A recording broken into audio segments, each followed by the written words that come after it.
Hey everybody, my name is Dr. Scott Giacomucci. I'm the director and founder of the Phoenix Center for Experiential Trauma Therapy in Media, Pennsylvania. I'm a social worker, a trauma therapist, a educator, researcher.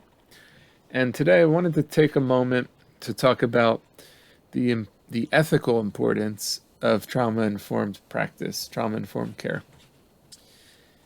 So, this video is inspired by a book I just finished writing called Trauma-Informed Principles in Group Therapy, Psychodrama, and Organizations, Action Methods for Leadership, which will be released in March 2023. So I encourage you to keep an eye out for that book.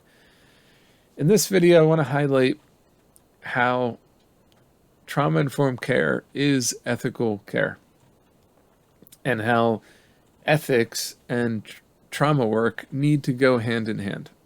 That if we're not practicing in ethical ways or leading in ethical ways, then we're not practicing or leading in trauma-informed ways either.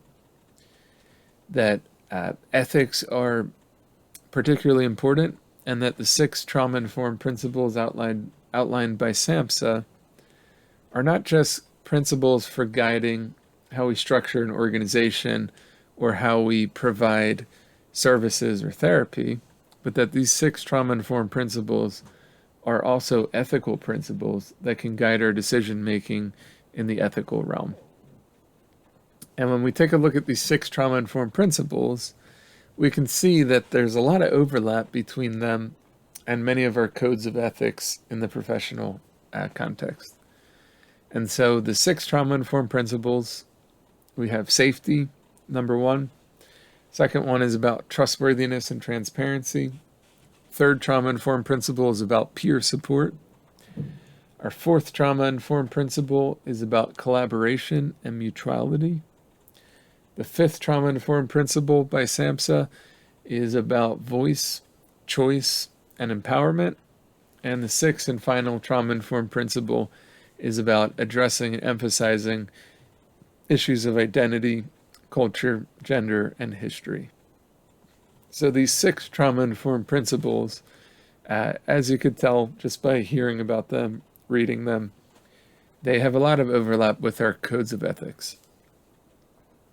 And so as a professional, I hate to say it, but one of the things that has surprised me, shocked me, and really horrified me the most is just the amount of unethical practice in the social work field, in the psychotherapy field, in the trauma therapy field, in social service agencies in general.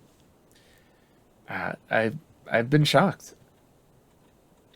And I think we need to do better. So many of the clients that we're working with are coming to us, coming to receive services because they've experienced trauma. They've already been hurt by others. And the least we can do is not hurt them anymore, to resist re-traumatization, which is one of the 4 R's of trauma-informed care. That we're not reenacting harm that they've experienced, that we're practicing ethically. So much of trauma happens because of a violation of personal ethics. And it makes sense then that trauma-informed care would really elevate and emphasize the importance of ethical practice. And so, as professionals, we need to avoid causing any more harm, causing any more trauma, or contributing to re-traumatization. And if we're not prioritizing our ethics, our codes of ethics, our ethical standards, the policies that have been put into place to uphold standards in the profession, the agency, then we really risk causing harm. And if we're causing harm, we're not practicing in trauma-informed ways. So this idea of do no harm goes all the way back to the Hippocratic Oath and the beginning of the field of medicine.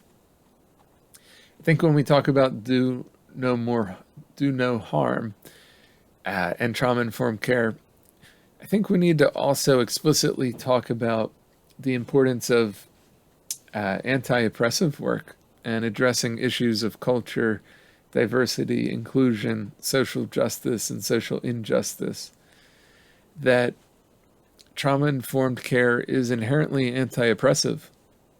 Trauma-informed care really emphasizes the importance of identity, culture, gender, and we're really tasked with considering the intersectionality, all the different identities, social locations, social memberships of an individual, of ourselves, of our colleagues, and how it impacts the work that we do, the services we provide. We can't really be trauma informed without considering all these aspects of identity and implementing anti-oppressive principles. Otherwise, we're going to be reenacting oppression and discrimination because of our lack of awareness and our bias. And so the importance of ethics also relates to the importance of social justice.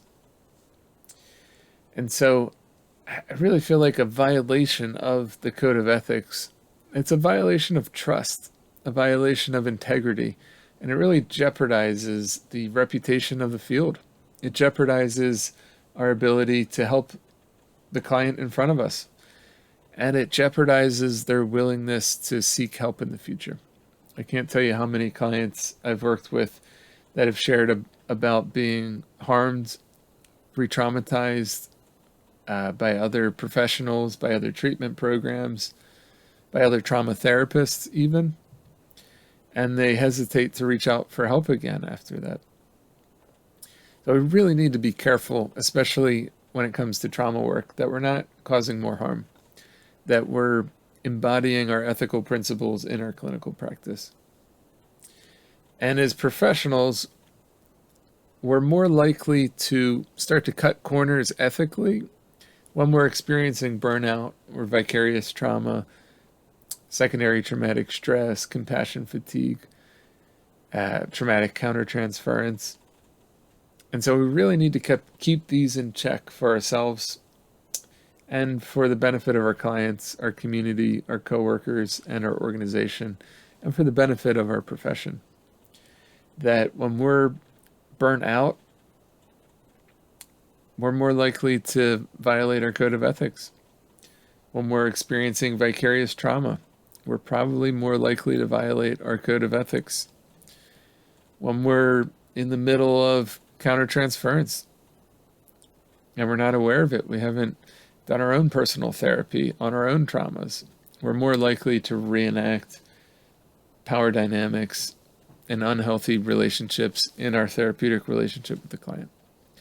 And so the importance of self-care, personal therapy, supervision, peer support becomes particularly more important in that it helps us continue to act in ways that are congruent with our ethics. It allows us to be in integrity with ourselves more fully and with our clients. And so I really feel like ethical leadership and ethical clinical practice oftentimes by itself can be emotionally transformative for a client or for staff, especially when our clients or staff, supervisees, students are trauma survivors and they haven't had good examples of ethical leadership or people in power that have used their power in ways that were good rather than using their power in ways that created harm. So although it's a low baseline, a low threshold, sometimes just practicing in ways that are ethical can be really corrective emotionally for the people we're working with. And so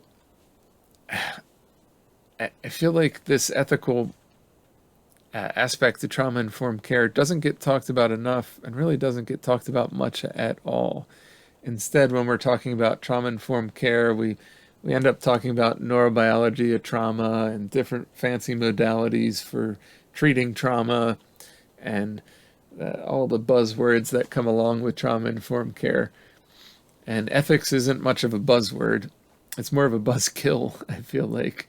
And it's something that has to be included in the conversations, the trainings, and the policies, practices when it comes to trauma-informed care.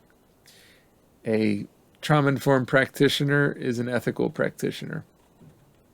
Trauma-informed leaders are ethical leaders, and trauma-informed organizations are ethical organizations.